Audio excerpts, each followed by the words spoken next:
Hello, everybody, and welcome to Rally Sunday. We are here at the Navigating Authenticity Rally, and our big Sunday talk is about to begin. I want to cover a couple of things just while we're getting the stream up and going, and as everyone is kind of gathering in the Discord. I'll even say that there's a family group that's still jamming on. They might have to kind of double back to this part of the thing. But we are coming today. We're going to have Brett Tillander and a group of other really amazing alumni present to you here in a second. But we want to quickly mention, I'm sure you've seen the navigatingauthenticity.youlumni.com website. That's the participant guide that we are doing here for this weekend. And so if you haven't been there already, please go check it out. It is a wealth of information, lots of things you can take away from it. One of those things we really want is we want feedback, because it's been great connecting with people and getting feedback sort of through voice chat and video chat and inside the server. But we really want some feedback inside of the inside of our feedback form, so that we can continue to make these things better. The previous feedback we've received has really helped us eliminate things that weren't working, make adjustments that make each event more engaging and allows us to connect with more people. So please do come and check that out and fill out a feedback form. So I got the confirmation. We are live inside the Discord, and so I am just absolutely thrilled here to introduce the all-star lineup of the of our Sunday presentation, which is "Where in the Future Are You?" And we spend a lot of time talking about the good old days and sort of rehashing and relearning and exploring our Y.O.U. times. But what we really love about this group is we're rooted in where we are now and where we're headed as well. And so Brett, I'm about to bring him on stage here and introduce him to get the ball rolling. So let me just pull Brett on stage here. Thanks so much, Linz. It is so great to be with you today. That call seems like it was just yesterday when you and Alex Jett reached out and were sharing your vision for what was ahead. And watching you and Betsy and the entire team put on these 3 days has been inspiring. It's been great to get connected. The power and transparency that was shared as part of the Expressing Authenticity series was really good. The presenters, each one of them, Sydney, Gracie, Lynn, and Miranda, provided really good content and direction, a roadmap for all of us. The Y.O.U. principles were on full display, from Charles the Turk to yesterday with Noelle Silver. Noelle certainly walks her talk, and with each step, she delivers value. Yesterday was like oxygen for me. If you didn't have a chance to see her presentation yesterday, make sure you take a look in the archives and take in the content and the spirit of her message. I found my way to Y.O.U. in 1982. I remember walking into Y.O.U. kicking and screaming and not wanting to be there. But very soon I found that Y.O.U. would be a home. It would be a source for principles that would help me through some of the toughest times in my life and guide me to some of the highest and most rewarding experiences that I could have ever imagined. It was just a few months after I had attended my first Y.O.U. Sunday, in which I had to hospitalize my mom in the state's mental health system. I wouldn't be able to do what I did then today, but with my support from the Y.O.U. group and the friends that I had within Y.O.U., I was able to navigate that most traumatic time. Today, I am the president and CEO of Metro Detroit Youth Clubs, serving over 2,200 youth here in the Detroit area. It's interesting because at my very first mastermind meeting, or Y.O.U. support group, when I was just 15, I remember my sharing of my prayer as I watched other Y.O.Uers talk about what they wanted in their life. I was working at Burger King at the time and I hated it. and I wanted a new job, and I was full of myself at 15 and asked for a job where I could be involved in an organization that was changing and transforming lives. I can remember those exact words coming out of my mouth. I was a bit full of it. But the next day, Monday, when I walked into school, I took down one of those old pink slips. You remember those pink slips before we have emojis and Snapchat and TikTok? There was a job posting for the very organization that I now lead.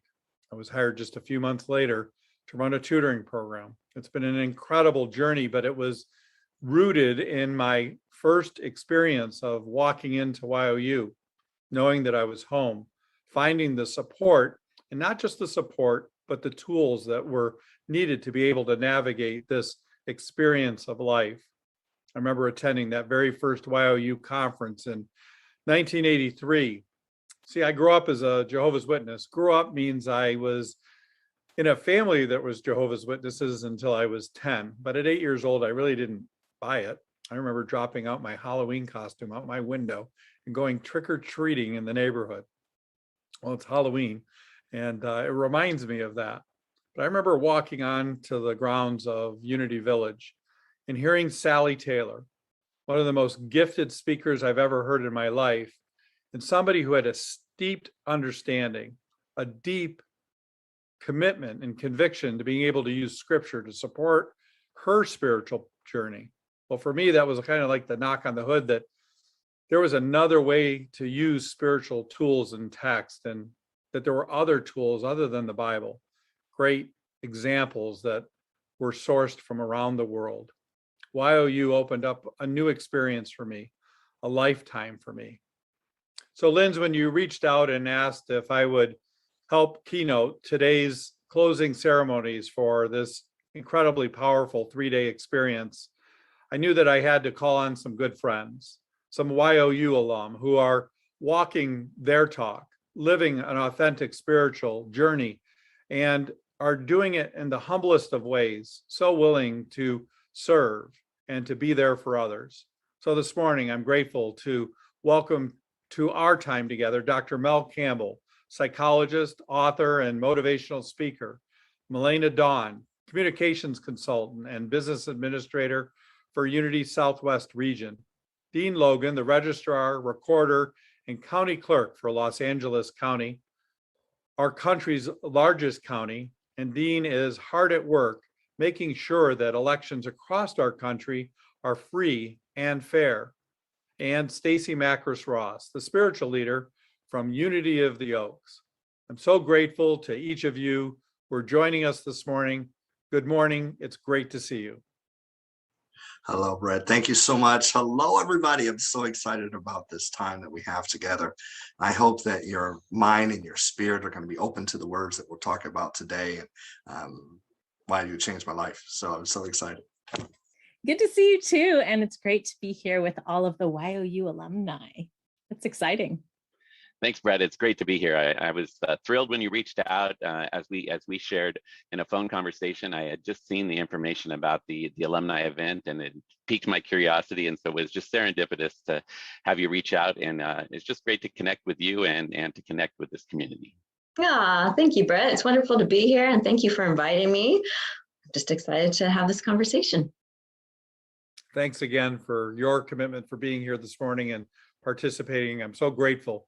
You know, preparing for our time together, we talked about how important Y.O.U was to the very foundation of where we come from today. It doesn't mean that we haven't had those moments of doubt or where we have questioned our faith or our way of life. But as we were preparing for this, each of you had shared how important Y.O.U has been in shaping your experience today. Stacy, why don't you go ahead and go first and share how Y.O.U has been so impactful for you in your spiritual journey, and we'll hear from each and every one of you next. Oh my gosh, my whole spiritual foundation came from Y.O.U. I mean, everything. So when I meditate, it's based in the meditations that I learned from those teenage years. When I have my affirmations, denials, all of that came from a learning from Y.O.U.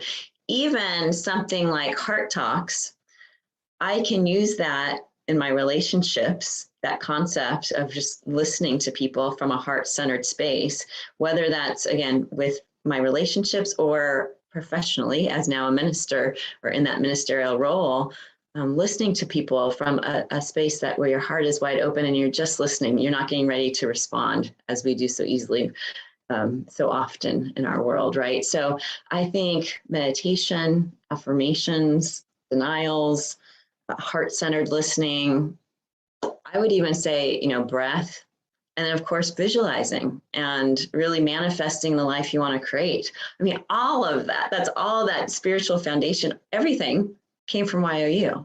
and everything, I've brought in. Now there's pieces of that I've modernized, because I grew and evolved, my consciousness grew and evolved in my life, which we would all hope happens. Yes. So as that happened, I've learned and grown, and I've taught as well. So I was the regional consultant for the Southwest region. That's one way I got to give back to Y.O.U. And in that, a whole new way of looking at those denials and affirmations, a whole new way of even the word and concept God. How else can we look at that where it's not something that's outside of us, but that's really remembering the divine within us and that we're part of that greater connection of life itself. So much. I mean, everything I could say really, that I learned from Y.O.U. was that foundation that I now have brought into my life and my teachings as the spiritual leader of Community of the Oaks.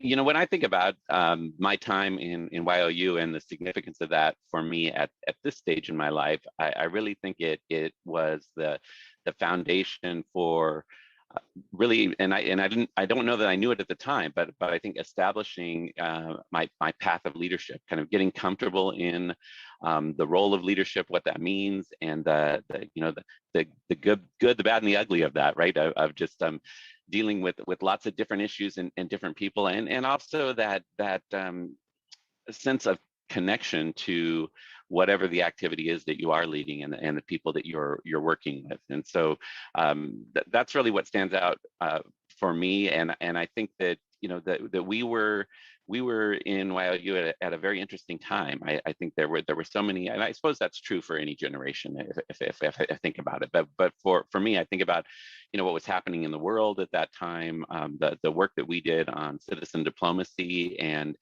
how that extended my view of the world and awareness of the world, and I tap into that on a regular basis as I address issues in my day-to-day life and in the course of my career. And I think probably the biggest takeaway, when I think about how many years it's been since we were doing that, is I think it prepared me for just being open to the possibilities that are going to exist. Because in the course of my career and in the course of my personal life, I can't say that I really had a charted out plan where I knew that this was what's going to come next or this is where I was going to be. But what I did have is a pretty strong sense and comfort with being open to the possibilities when they did come to me, and that's borne out really well. And I do definitely credit that or associate that with my time in Y.O.U. So for me, Youth of Unity was, on the one hand, continuing what my grandmother and my mother had taught me. I'm third generation Unity. And on the other hand, connecting the principles to my father's religion. He was raised in Islam and is very universal in thought. And so they were married in the Unity Church, my parents. So it was a way to connect all of these philosophies and have them make sense. And then the opportunity for leadership, to learn about how to speak in front of people, how to lead small groups and larger groups. That has really served me well in my life. So Y.O.U. Was the light I needed in my darkness during my teenage years. I was going through my parents' divorce. It was tragic to me. And instead of going to a church that didn't have a youth group, I went to Youth of Unity back some time ago when we had some really powerful spiritualists come through, such as Les Brown and Dino. I mean, really powerful people coming into our church. And I went to the youth service and I found a home. I have been devastated by, my parents' divorce, didn't have anybody to really talk to. High school was not a place that I enjoyed. So I went and found a place that accepted me for me. And all of those hugs that we used to get in the morning and the joy songs, it literally changed my life. So it's made me stronger as a person. Even all of these years later, I can look at some of the letters I received and some of the experiences I had, and it literally changed my life. You know, I don't think that any of us were prepared for what happened nearly 20 months ago. The arrival of COVID, you know, I think all of us wanted more time in our life, and we wanted to be able to place our resources and our focus on that which mattered most. I think a lot of us found ourselves doing things that we would prefer not to be doing. But with the arrival of COVID, nobody expected this recalibration to occur in this way. It's funny how the universe shows up. It gives us the opportunity, but it also can come with pain. I know in my family, we lost my father-in-law last May to COVID. And in the organization that I run, so many lost their grandparents or their direct caregivers or their parents. Every single one of those who lost a direct caregiver or a parent were African American as well. The disparity in our healthcare system is on full display in this experience. Yet COVID has impacted all of us. And I'm curious if you'd all be willing to share how COVID has altered your experience, maybe allowed you to reset your values, your intentions, your energy. And how are you navigating this period of time? Dr. Mel, how about you? COVID itself was the most devastating point in my business ever. I literally was planning to go on a plane and everything shut down. A business that I have been doing for well over 20 years has stopped to a halt because my business involves going to locations and doing speaking. So I literally went on my knees and I prayed, and I learned to pray back in my Y.O.U days. God, show me the path, show me the way. Literally, clients were calling me up and asking for webinars. Particularly psychology webinars. As you know, I'm a psychologist, I'm a trainer. I've taught over 67,000 students, 1,000 seminars in 5 countries. And now that all stopped and I was going to do it from home. So God blessed me with the knowledge to be able to create a business based on webinars. So I was teaching about how to survive during COVID psychologically. I was talking to people that were thinking about taking their lives. I knew that I had to speak from a place of integrity and a place of truth. And I knew that people needed my message. Brett, they were lonely. They were afraid. I don't know if you know some of the stats. Some of the abuse rates went up in couples and children. People were feeling isolated, and I wanted to give them hope. One of the seminars that I taught was embracing happiness. What a way to really bring happiness to people's lives. And when you see the pain that people were going through in terms of COVID, I believe that my message gave hope. And I literally teach 2 or 3 times a day and make the same amount as I did before COVID. What a blessing. For me, when COVID hit, it was a very interesting time. So both in a personal and professional sense, it was literally at least here in Los Angeles County, it was the week after our presidential primary election, which was a huge election, and was a deployment of a decade-long project that we had worked on here, and quite frankly, it didn't go as well as we had hoped. I mean, it was successful, but not the way we hoped it would be. And so it was a time where I was physically exhausted, mentally exhausted, and my organization, I wouldn't say was fractured, but was struggling, I think is probably the best way to say it. And then all of a sudden COVID hit. So for me personally, it was a real time of immediate and kind of forced reflection, because professionally I was assessing whether or not I wanted to continue in my field and in my position. Did I want to continue to deal with the dynamics of a very complicated, demanding career?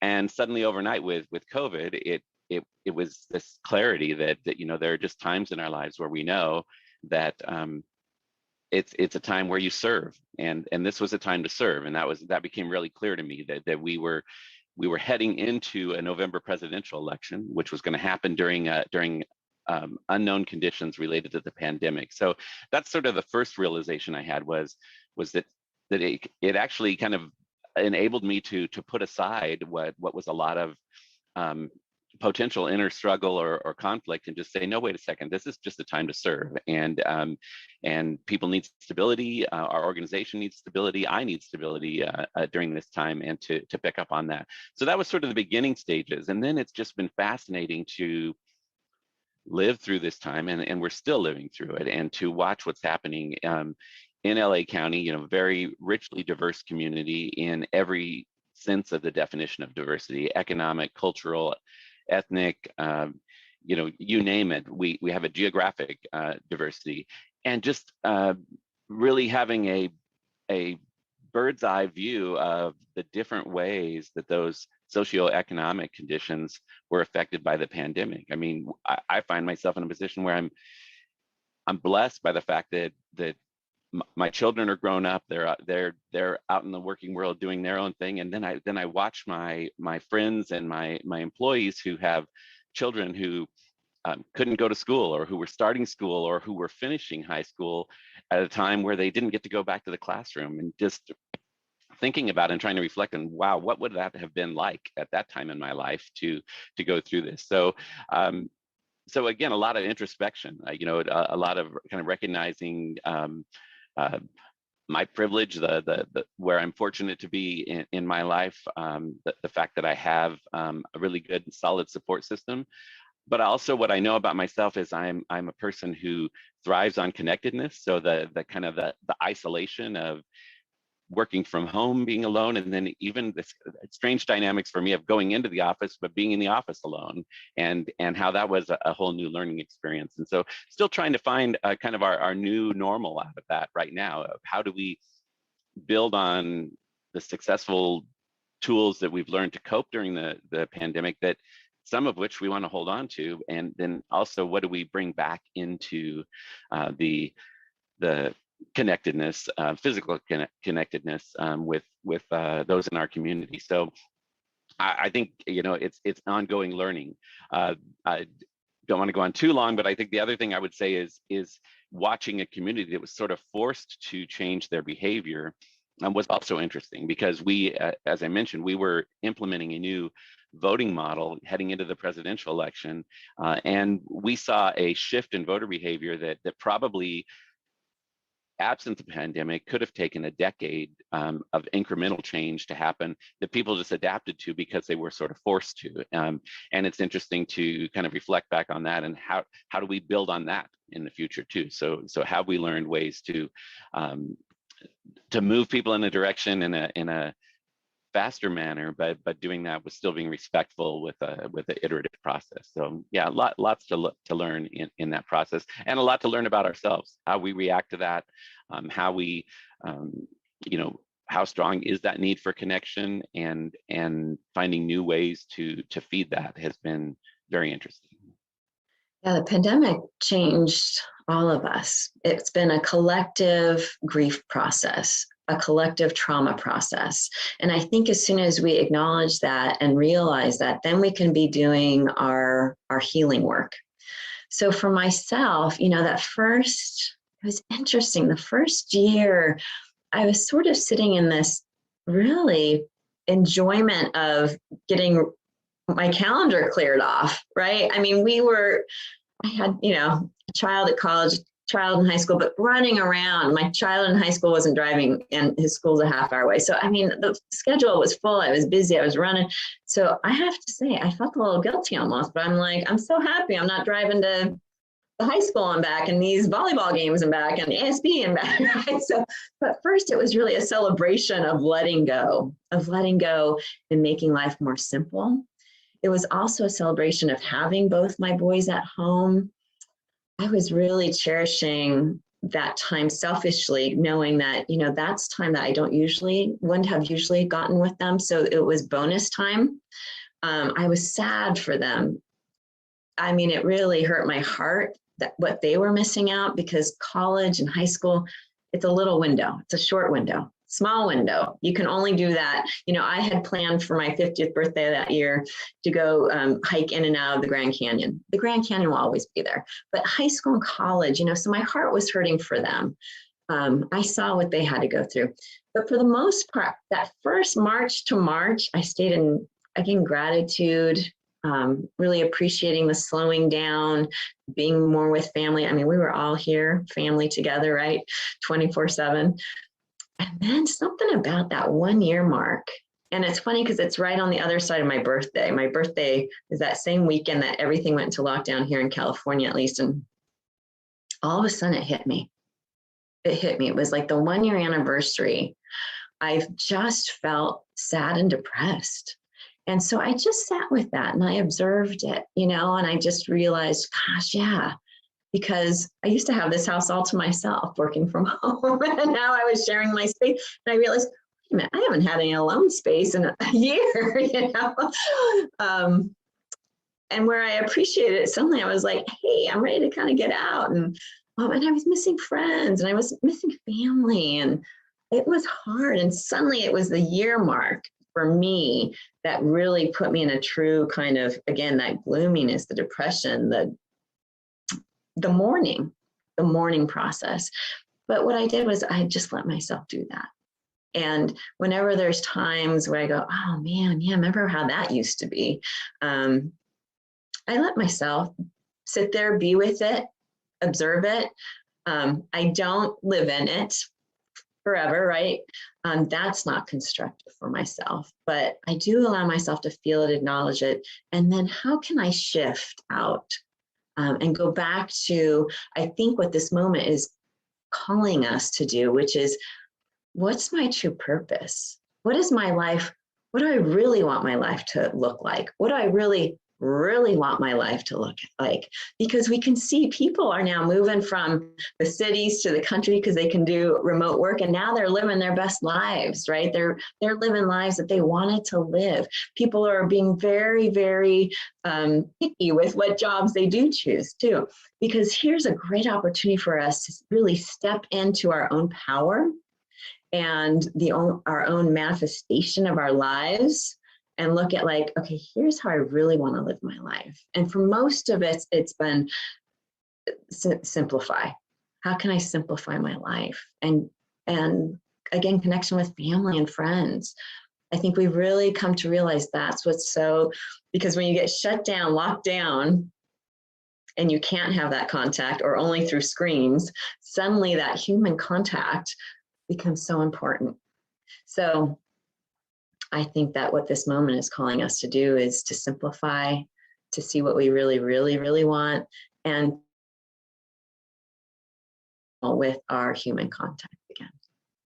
So COVID reminded me a lot, the shaking up, the changing of how daily life was. Reminded me a lot of when I was living in Sri Lanka and the tsunami hit. And although I wasn't personally affected, the effects were all around me. And I saw the potential for people to choose differently, for communities to come together, for people to help each other more, for there to be a shift in how we connect to each other. And in the same way with COVID, we shifted to online. We connected through different means. We had to maybe pick up the phone and go old school and call people more. And again, an opportunity to reach out in a different way, shift focus. I felt a shift of focus back toward my family, toward my local spiritual community. I wanted to also get more in touch with the earth and planted a vegetable garden.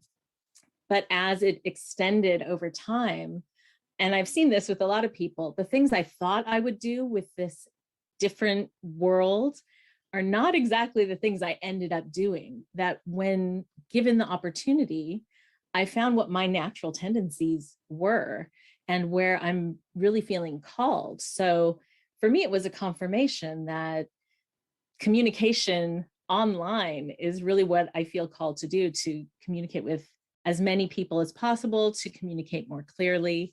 And that gardening really isn't something that I do very well. I'd rather go out and go, ooh, pretty, than to actually engage in the activity. And that sort of, I've seen that with a lot of people and heard that from a lot of people. But I am also inspired by how people have found new ways to connect and communicate.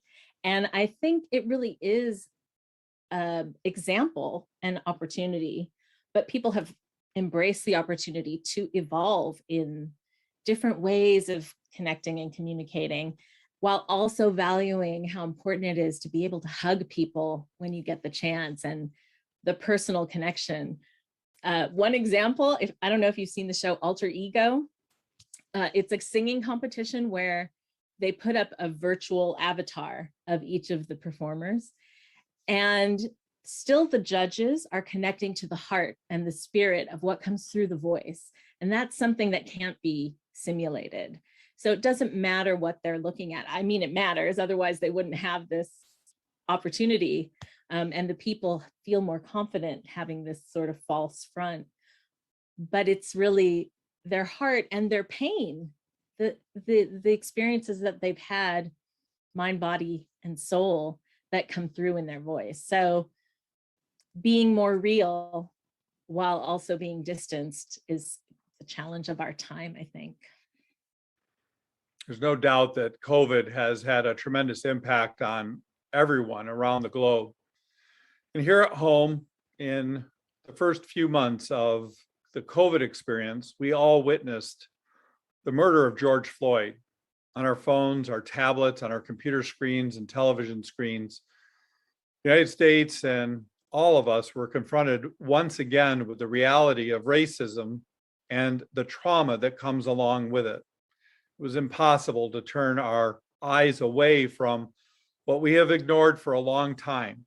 It seems that our society is more focused now and more committed now, but as time marches on from that terrible, tragic day, the concern is that we will again fall back into our old way of life.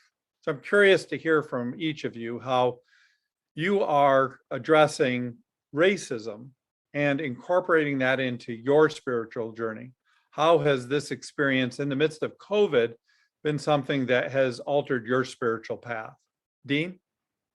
So just like the pandemic, the George Floyd murder happened right around that same time. And I just remember very distinctly the pain of watching what was happening. And I'm not sure I still fully comprehend why that particular moment was in some ways more pivotal than similar moments that we've all witnessed along the way. But there was definitely a turning point with that, I think, for many people in the way we reacted to that.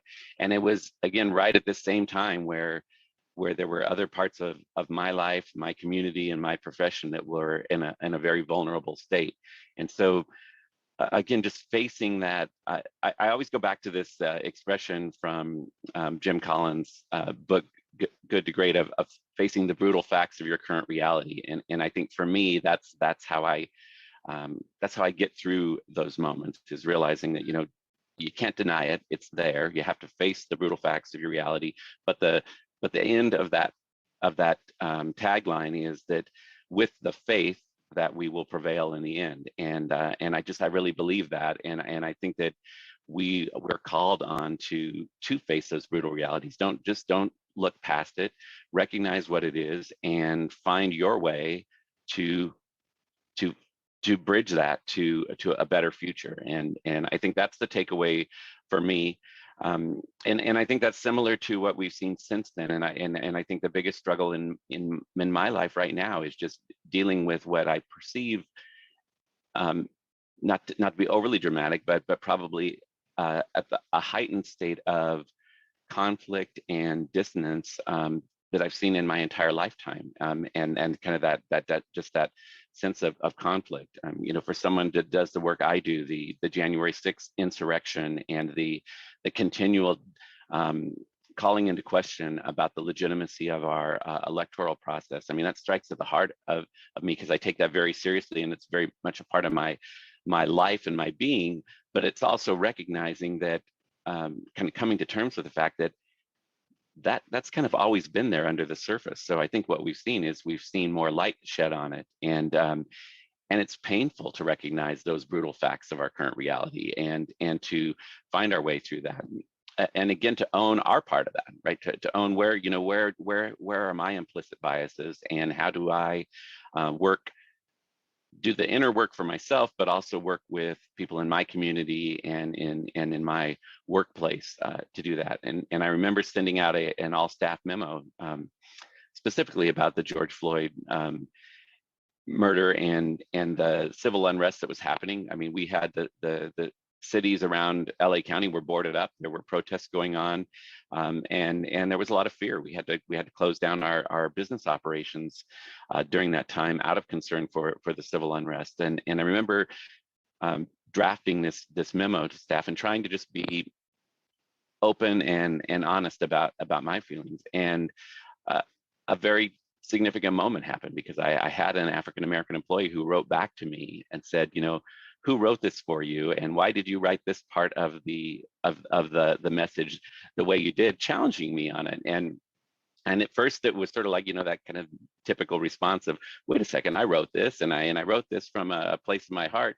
But then realizing that no, that's really the lesson here, right? Is that seeing it through his lens and his history of why should he take these words as coming from my heart. And so we ended up having a great exchange as a result of that. And I take that with me forward. Look, we all have a lot more work to do here, individually and as a community, to move us forward and to have faith that we will prevail in the end. And I'm committed to that, and I'm committed to working with others to do that.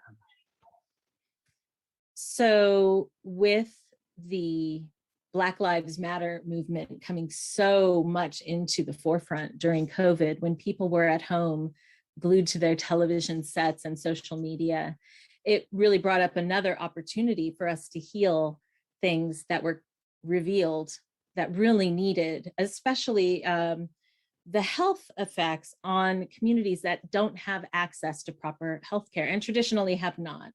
So this really brought up the opportunity for us to listen and look at what other communities are experiencing. While we're in our daily lives, we may not see or hear what people of different backgrounds are going through. And the Black Lives Matter movement brought it up in a personal way for me because of a friend that I do an interfaith talk show with, where I represent unity and half South Asian Americans.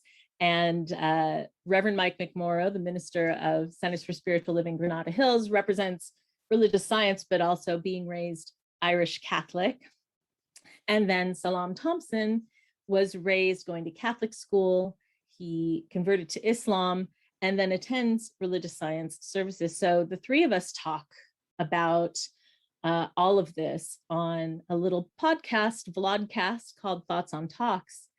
And at first it was just talking about it, and he was teaching us his experience and giving us ideas of what we could do. But for most of a year, it was only the question and us studying and learning. And Reverend Mike was in a group doing my grandmother's hands and working through the trauma experience. And then Salam had an experience himself of just pointing out that he was being racially profiled and being completely dismissed by the Ralph's supermarket at every level, from the local to the corporate to the parent company, completely dismissed and thrown away. And it makes me crazy. And if you watch that episode, like, you can see as he's telling the story, when I heard it for the first time, I was infuriated. And every time I start thinking about it, it riles me up that there isn't enough attention. This is a friend. This is somebody in my community. And still everybody seems so overwhelmed by everything that they haven't yet stepped into making an actual change for this one person, which isn't just for him, really, it's for all of us. It's a national chain that outwardly says they care and in practice does not. And so that is how, as interfaith spiritual communities, people who believe that everybody is deserving of respect and access to basic, going to your local supermarket, health care access. If we really believe the philosophies that we're talking about, then that means we stand for them and make choices based from that. So that's an opportunity we all have. And in every area of our lives, we can ask ourselves, what do I really believe? And what am I really willing to stand in and do to back up what I'm saying? And I think in today's world, we may have learned spiritual bypass somewhere along our journey, and that's not going to cut it anymore. We have to look at the shadow side. We need to do shadow integration, not just for ourselves, but the shadow of our community, because our country, there is a history of sweeping ugly things into corners and under rugs. And we got to shake out the rugs and clean out the corners and the cobwebs and step into claiming the good that we believe is here for all of us. Well, during all of the coverage of George Floyd and the trials and the angst that the African-American population was feeling, I was feeling it too. I got into, by the will of God, diversity, inclusion, as a trainer teaching that, because there was such a need. I am an African-American psychologist, and the need was there. I went into the topic because I wanted to help. A lot of companies were hiring at that time trainers because they wanted to check the box to have a diversity trainer come in. And I told them, this is not about checking the box. This is about your spirit. And I came across a lot of psychological research that the generations actually pass psychological pain from a slavery situation, from racial situations. I share the story of my dad being the only Black and all white platoon going to a restaurant, sitting down, and the restaurant owner said, "We don't serve your kind here." And the entire platoon walked up and left. It shows that we're in this together, that this is not about one race or gender or even sexual orientation. This is about us together, about respect.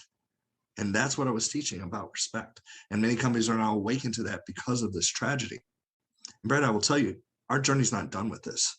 We have to keep talking about this. We have to keep moving towards a goal of peace and love. People are afraid to say the word love. People are afraid to talk about this topic. I have been part of many diversity town halls on YouTube, on my YouTube channel, that talk about the injustices that take place and the healing of that. And it's amazing that you and I can sit like this and see each other as brothers throughout these years, and not be about a race or a color or background. It's about unity. I think we have such an important role to play, because each of us are the expressions of the divine. And as expressions of the divine, it's our responsibility to call in other expressions of the divine. And that doesn't matter what we look like on the outside, right? But what happens as human beings is we tend to go to what looks familiar or seems familiar. And so remembering that, yes, we are divine and yet we're human. And so how do we get past those human biases, right? How do we get past what just seems like an easy connection and challenge myself into what's maybe different, what's uncomfortable? I think the younger generations are doing a fantastic job of this. They are. We see them leading the charge on this.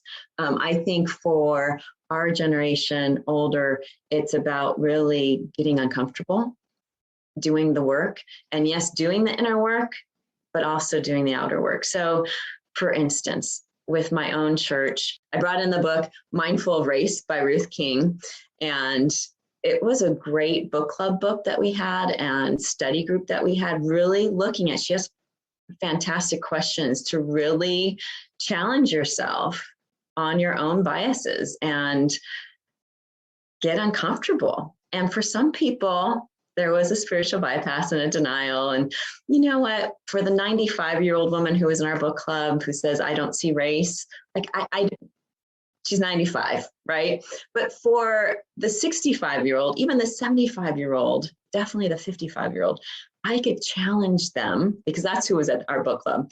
I can challenge them with their answers. Like, is that true? Is that really true? And I think a big piece here is to not, I think the reason people don't want to be honest about their own racism, inherent racism, learned racism, is because they feel bad about it. And I think if we could take off the shame, shame really gets in the way of growth. So I think that if we could take off the shame and just say, oh, wow, yeah, here's something I'm seeing in myself. And I understand that it's something I've learned. And that's okay, because the other generations didn't know either. But I now can make a difference for me and the future generations to take the hard look, to do the hard work. So it's always inviting. So remember that we're divine, connecting with the divine others. And how is my humanness getting in the way of that? Thank you so much for each of you being so open and willing to share. I think this is, as you said, the challenge of our time. I am grateful for the work that you're doing personally. And in a few moments, we're going to have the opportunity to break into not family groups, but discussion groups, smaller groups, where I'm going to encourage each of you to kind of follow along this discussion that we just had.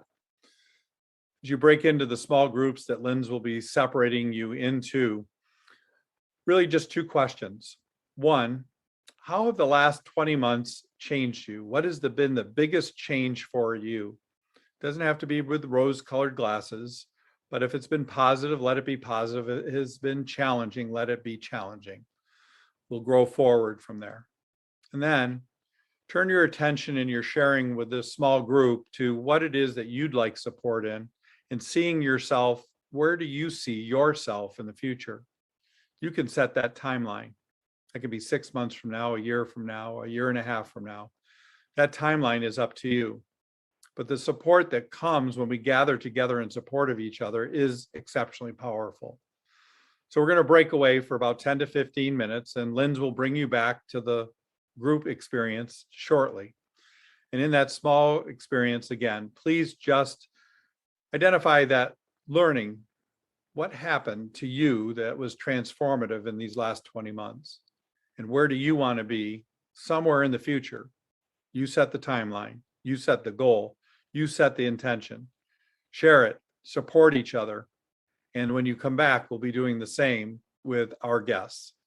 See you in a few minutes. Linz? All right. Thank you so much, Brett. This has been such a great opportunity here. We've set up some breakout rooms here right below the main room chat.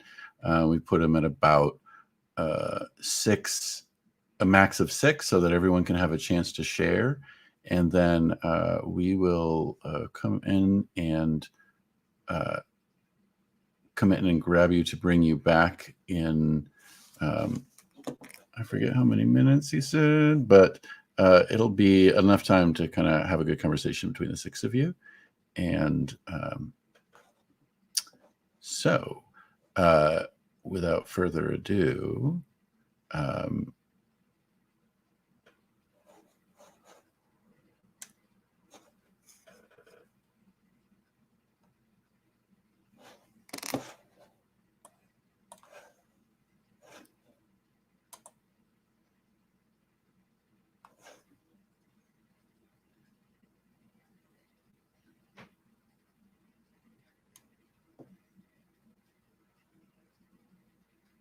all right, looks like it's starting to happen.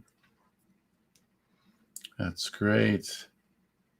I'm going to leave the stream going here, but we will come back and share soon.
Okay.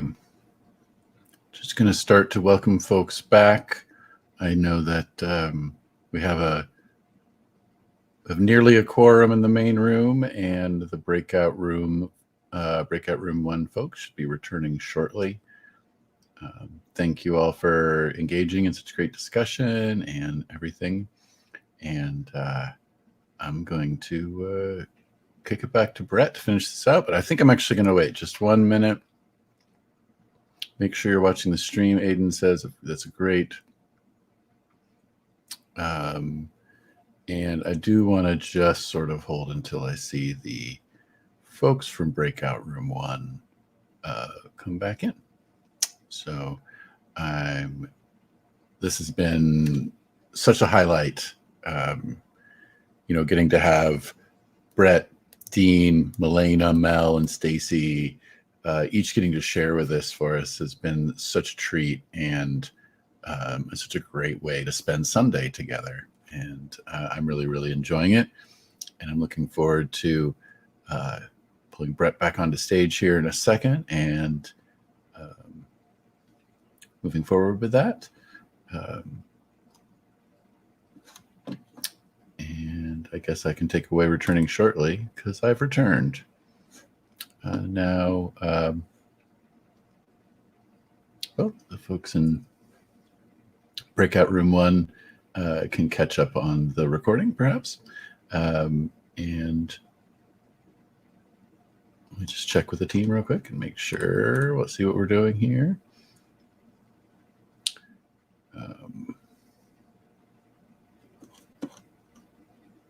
These live events are so much fun. It's such a chance to be in the moment and practice sort of some internal flexibility and rolling with everything. So thank you all for this whole weekend of just being present with us and bringing your time and your energy to do this. And then I think we're going to start up here again. So give me 1 more second and I will bring Brett on stage again.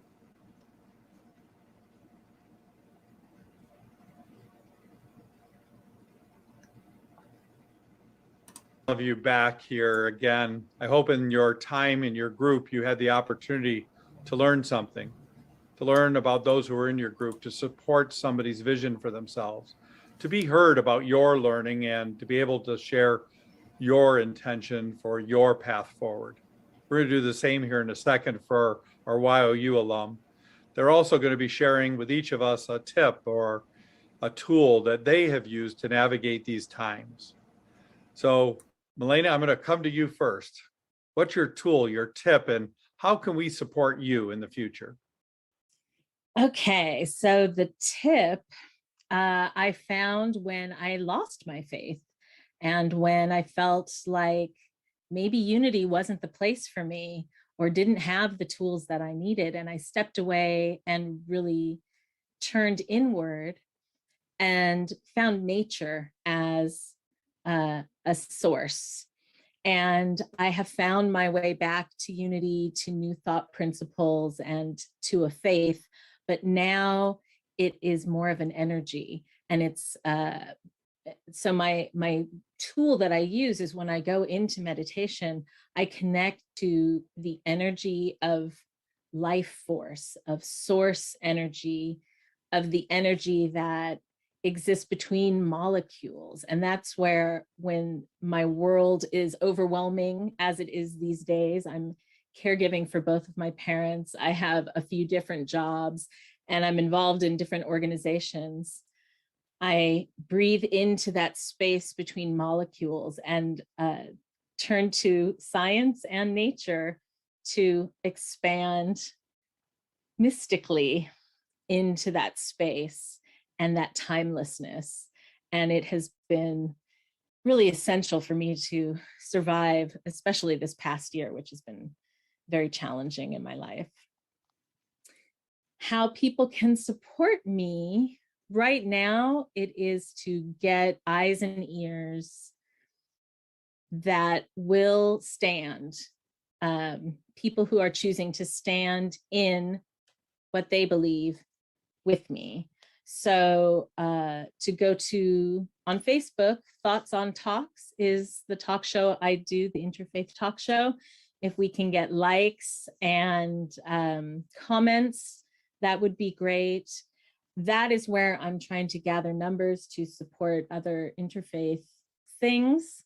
And yeah, it's my latest project. So the passion project is Thoughts on Talks. So Thoughts on Talks on Facebook, and you can find out more and all the previous episodes at cslgh.org, which stands for Centers for Spiritual Living Granada Hills, which is why it's just the initials, .org. And also check out the Unity Southwest Region website and Facebook page, which I moderate as well. And, keep up with what we're doing in the Southwest region. Wow, thank you. That's a fantastic question, and I appreciate it, Brett. So I think for myself, I'm looking as someone who's in the field licensing, or someone who's in the field licensing track, as a spiritual leader, I'm looking at church in a whole new way. How do we do church in the future? And for me, I'm very clear that it's not church in a building. I'm very clear that people now, not just future generations, but also future generations, but now generations want to consume their spiritual nourishment, their spirituality. They want to digest that in at their own time, their own space, their own platform. So for me, it's looking at how do I do the best getting myself in a virtual world, really. So for myself, I'm looking at taking church in a building and building it up online. And that could mean retreats once or twice a year to have still an in-person connection, or once a month, maybe some kind of meetups, whether it's a picnic in a park or meet at a restaurant. Maybe some special services, but for the most part, it's a Sunday talk, and just the talk part on YouTube and Instagram. It's having quotes and little 60-second, 30-second inspirational something on Pinterest and Facebook. It's really looking at podcasts. It's looking at how do you reach the most people and have them connected with you in a way that's very different than how we're doing church now. So as you can hear, I'm still formulating, what does that look like for me? What does the church in the future look like? But that's really what I've been sitting with for the last few months, especially again, the up and down of the pandemic has meant this in and out, right? We're in a building, we're out of a building, we're back at home. So I think really what it's leading us to is how do we best consume our spiritual nourishment? So looking at that, and then me personally, I've again been sitting with what does that look like? Because I feel like it's changing. What it used to look like even 5 years ago is starting to look different. I always thought I would retire in Arizona, but now I'm looking at the South, maybe North Carolina, or, so it's just changing and evolving. Or my husband and I keep talking about wow, what if we did 1 month in Europe every year?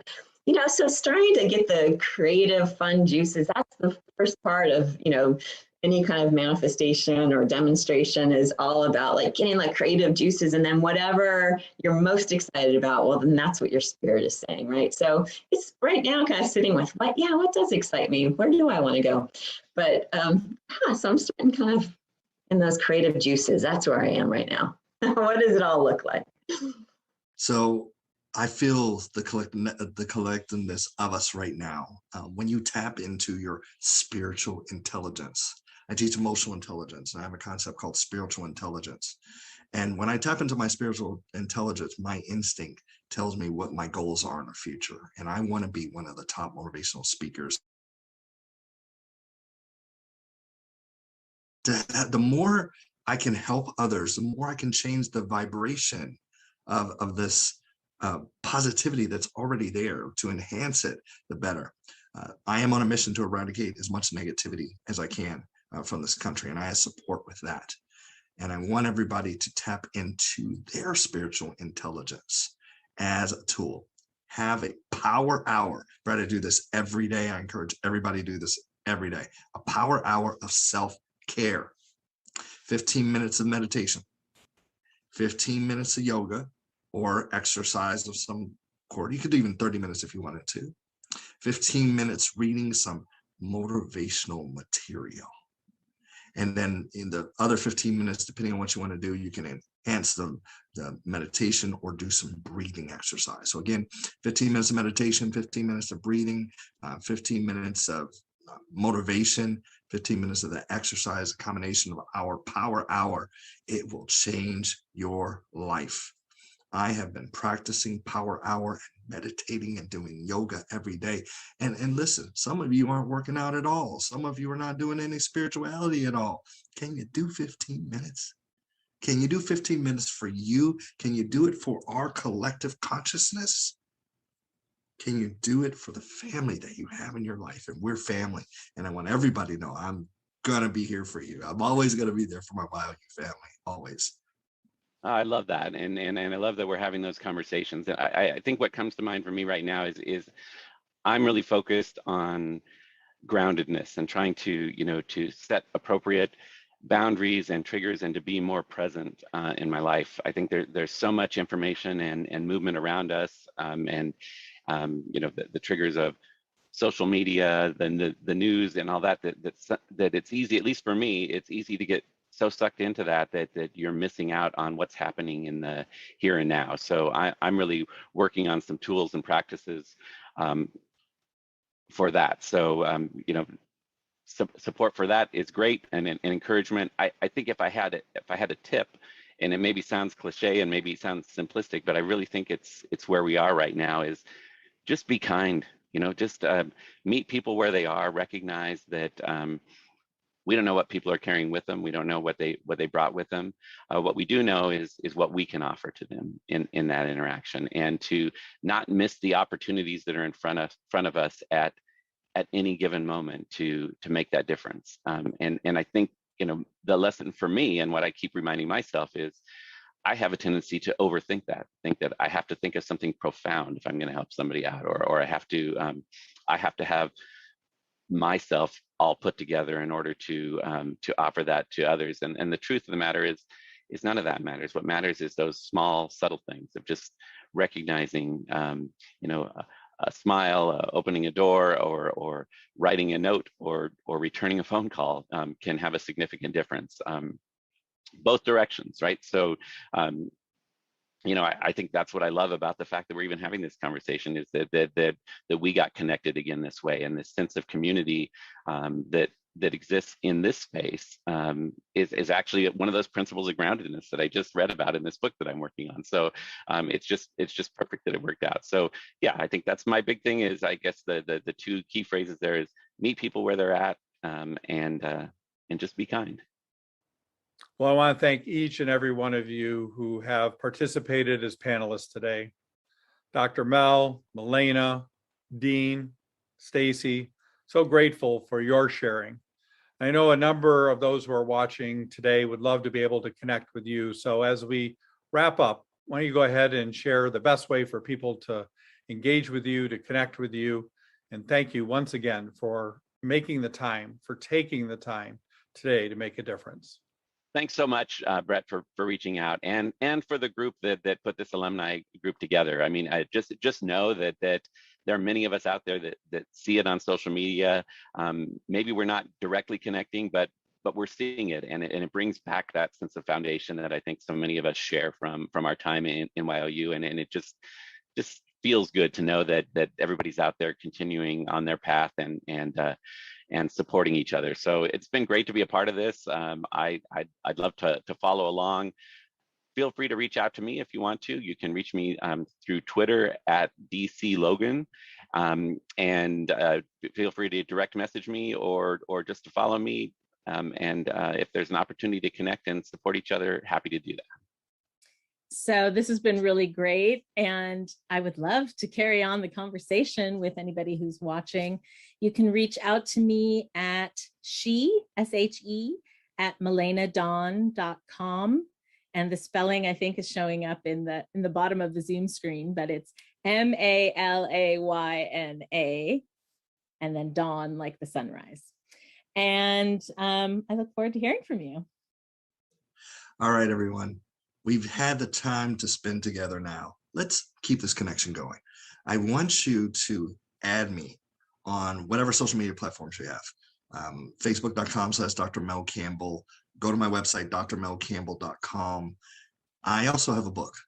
It's 365-day journey of personal growth and discovery. It's a labor of love. And any Y.O.U.er that contacts me, let me know you're a Y.O.U.er, and I'll send you a free ebook just for contacting me, because I believe in your spiritual journey. So I have a book, I have a website, drmelcampbell.com, and I am here to support you. You know what, Brett? If it's okay, I'm going to give my personal phone number too. I just believe in, I don't care day or night. If you need support, if you need help, if you need encouragement, if you need some love, Dr. Mel, I have you. My phone number is 404-312-7150. Again, call me, reach out, send me an email, mel@drmelcampbell.com. Y.O.U. family. Remember, from the heart. Thank you so much for having me. I have always said that I am here for Y.O.U.ers, present, past, future. My entire being, my entire life would be different without Y.O.U. and without unity. And so really, I have a servant's heart when it comes to Y.O.U. So anyone who needs support, whether that's a listening ear, a prayer, someone just to give them ideas, whatever it is, I'm here to support you in your spiritual journey, in your personal journey. I would also love and invite, if you want to volunteer in some way for my Church of the Future, hey, I will take that too. I am open to receiving as well as giving. So if anyone wants to contact me, please do. Don't feel funny about it. Just say, hey, I saw you at the Y.O.U. reunion. So yeah, you can contact me. It's real easy. It's Stacy, Stacy, at unityoftheoaks.org. And I think you'll probably have it on the screen, right, Brett? So yeah, feel free, everybody, to please contact me. Linz, once again, thank you so much. Grateful for you and Betsy and all your work that has gone into making these 3 days the success that they are. Anytime you call, the answer is yes. And I'm so grateful for this experience, but for the experience that started back in 1982. It's hard to believe that here we are that many decades away from that experience for me, a distance in time for each and every one of you as well. But the truth is, what we learned then is what we learned then. And what we learn today, we can apply today. We can allow these principles to build on each other. We should gather again, hopefully in person. But in that gathering, there should be, and we should all share, how we have grown forward, how we have arrived at a destination, that we set the intention, we adjusted our sails to deal with the winds that blow, but our goal is to move forward, to make a difference, to bring peace, love, joy, and harmony to our families, our neighborhoods, our cities, our country, and the globe. We have a great work and a great voice to share. I'm grateful for each and every one of you. Thank you for how you're showing up in the world, and thank you for inviting me into your space today. God bless you all.